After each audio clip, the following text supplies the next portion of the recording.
Hi guys, good morning. So magkape-kape muna tayo. At kakauwi lang nga ng mister ko at meron siyang dala itong angko. Kung pamilyar kayo dito, ang angko ay isang kakanin dito sa amin sa Bicol na malagkit na kanin na bigas, and then meron siyang laman sa loob na matamis. Matamis na nyog or ewan. Basta yun, angko siya. Kung pamilyar kayo, search nyo na lang. Basta favorite ko to kasi ang sarap-sarap niya. Masarap yung malagkit, tapos yung matamis dun sa loob. Kapag nakapunta kayo sa Bicol, isa ito sa mga kanina dapat ninyong matikman kasi ang sarap talaga niya guys.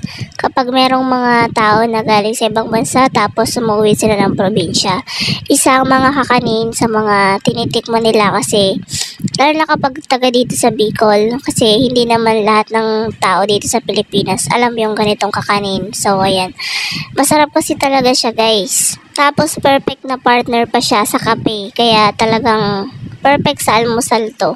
Kaya naman napabili talaga ako nito sa mister ko. Sabi ko sa kanya, bigla ako nag-crave sa angko. Kaya ayan, binilhan naman niya ako ng 2 plastic.